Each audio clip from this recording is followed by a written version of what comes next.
Hola gente, ¿cómo están? En este video vamos a estar viendo uno de los temas más importantes dentro de la mezcla, que es la ecualización. Vamos a estar viendo los parámetros fundamentales, qué es un ecualizador y cómo lo podemos utilizar para mejorar nuestras mezclas. Vamos por lo primero, ¿qué es la ecualización? La ecualización es un proceso en el cual podemos variar o ajustar a voluntad el equilibrio frecuencial de un sonido. Eso quiere decir que podemos reducir o aumentar partes en concreto y a voluntad de una fuente de sonido para mejorarla o moldearla como nosotros querramos. Gracias a la ecualización podemos esconder o potenciar ciertas partes de los instrumentos a voluntad para lograr que en un contexto de mezcla todo suene más organizado, más claro y más balanceado. Además podemos utilizarlo para potenciar ciertas partes de los instrumentos que no son más útiles o suenan más lindos y enmascarar o atenuar partes que no nos interesan tanto o que no quedaron tan bien grabados. Además podemos utilizar la ecualización para resaltar las mejores partes de un instrumento y esconder o atenuar en el contexto de la mezcla las partes menos útiles o las partes que nos generan más problemas.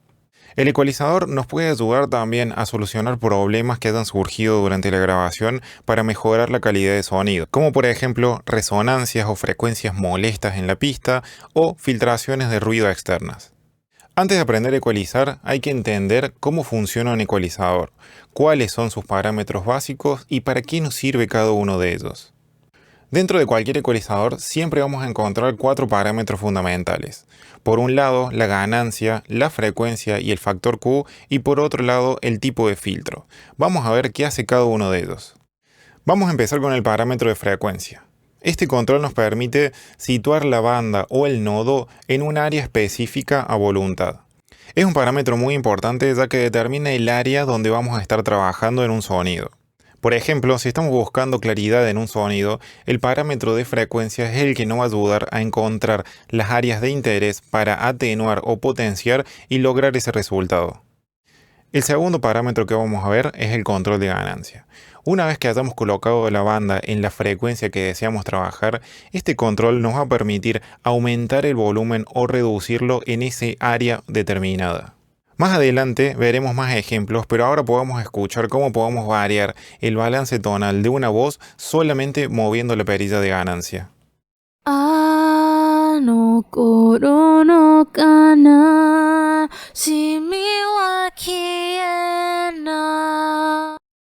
El siguiente parámetro que vamos a ver es el factor Q o ancho de banda. El factor Q va de la mano directamente con el control de frecuencia, ya que nos indica el ancho de la banda que vamos a estar trabajando. Un factor de Q alto nos indica que el ancho de banda va a ser muy estrecho y vamos a estar afectando a unas muy pocas frecuencias. En cambio, un factor Q bajo nos indica que el ancho de banda va a ser grande y nos va a permitir controlar muchas frecuencias a la vez, logrando una ecualización más útil y natural. Vamos a variar el factor Q en la voz que escuchamos anteriormente para sentir cómo cambia la ecualización.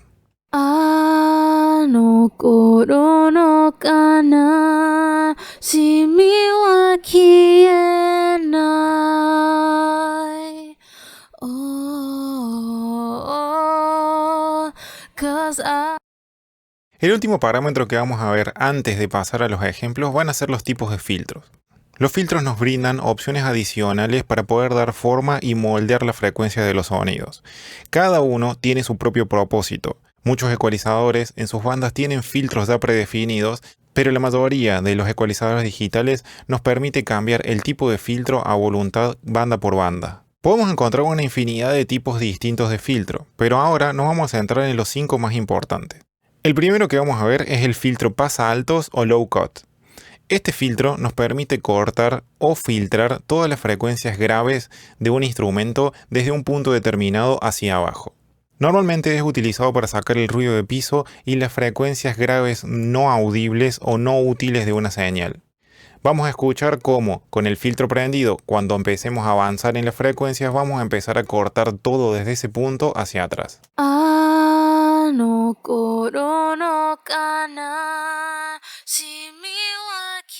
El siguiente filtro que vamos a ver es el filtro high cut o paso bajo.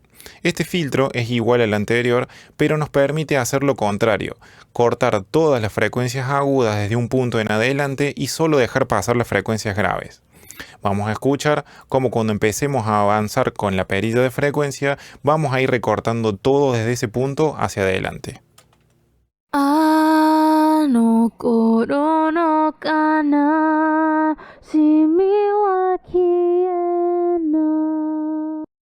Es muy útil para sacar algunos ruidos ambiente y también para controlar el exceso de frecuencias sobreagudas y transformarlo en un sonido más cálido y suave. Otro filtro importante es el shelf o filtro de estantería. El shelf nos permite ajustar toda la gama de frecuencias por encima o por debajo de un punto de una manera suave, paulatina y controlada. Es muy útil para lograr cambios frecuenciales grandes, pero que sigan sonando naturales y como si se hubieran grabado así. Vamos a escuchar primero un shelf aplicado sobre los agudos.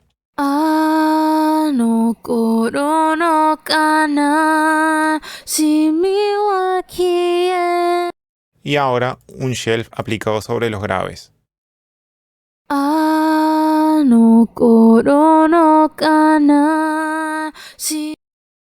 Como pueden ver, el filtro se aplica desde el punto que está la perilla de frecuencia hacia adelante o hacia atrás.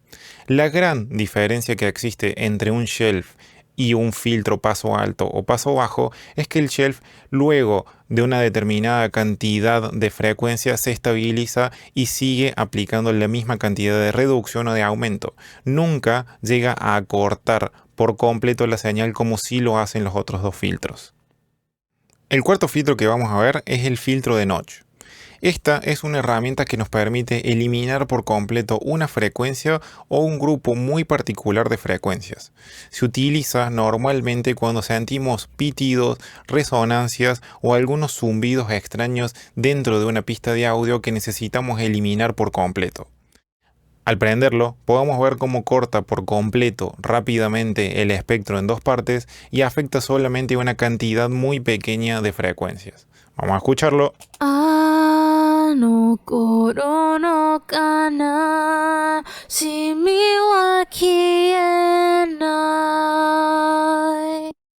Hay que usarlo con cuidado porque puede dar resultados muy antinaturales muy fácilmente.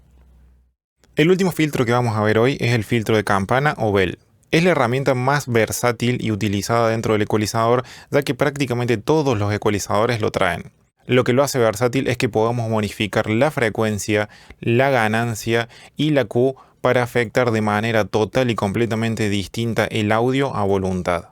Podemos ver cómo variando la ganancia, la frecuencia y la Q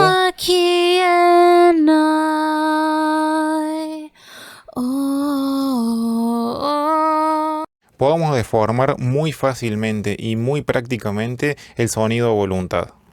Por último, vamos a repasar tres ejemplos prácticos en donde utilizamos la ecualización para lograr una mejor calidad de sonido. Lo primero que vamos a hacer es aplicar un filtro paso alto para eliminar las frecuencias de ruido de piso y los graves que no nos interesan dentro de la voz.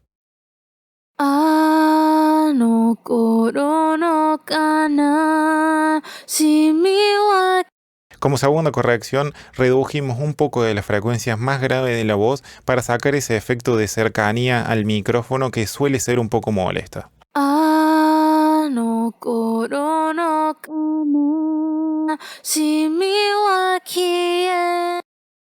Luego, sacamos un poco más de las frecuencias medias para sacar ese efecto un poco nasal que tiene la voz, sobre todo cuando empieza a subir en el registro.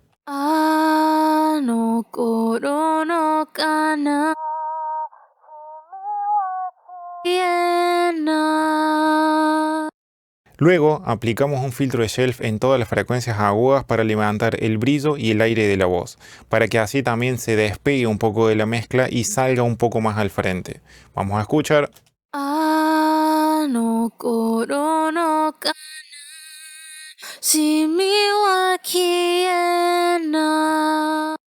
Ahora, por haber levantado tanto las frecuencias agudas, las S, las P y las Q dentro de la pronunciación del cantante están demasiado prominentes. Por ende, buscamos el punto en donde más molestaban y en donde más obvias eran y las redujimos un poco.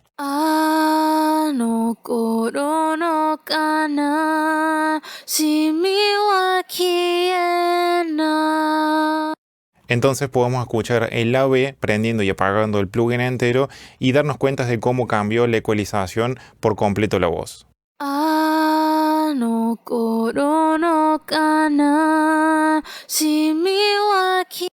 En un contexto completo de mezcla,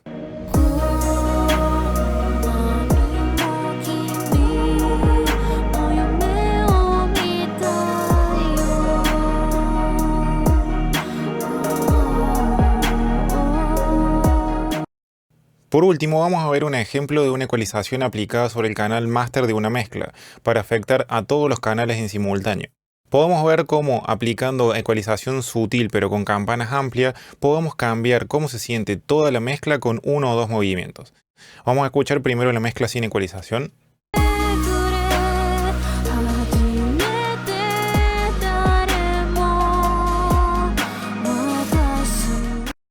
Y lo que hicimos fue lo siguiente. Primero, aplicamos un shelf en la sección de los graves para subir un poco el peso del bombo y el bajo.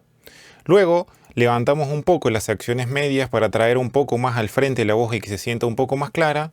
Y aumentamos un poco la sección entre 4500 y 5000 para darle un poco más de vida a las percusiones y un poco más de presencia a la voz. Como al prender estas dos campanas agregando información en toda la sección de los agudos, se nos potenciaron por demás algunas frecuencias. Por ende, las controlamos con estas dos campanas para que solo afecte el área que nosotros queríamos, pero que siga teniendo una curva bien sutil y amplia. Vamos a escuchar el resultado con y sin ecualización.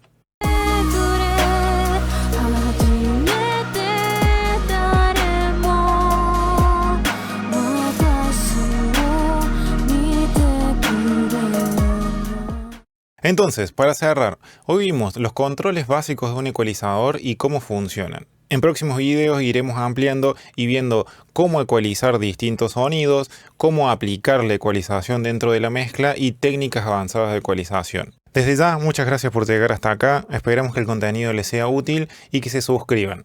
Recuerden que cualquier duda, cualquier comentario o cualquier sugerencia para mejorar la calidad del contenido la pueden dejar en la caja de comentarios. Muchas gracias, nos vemos la próxima.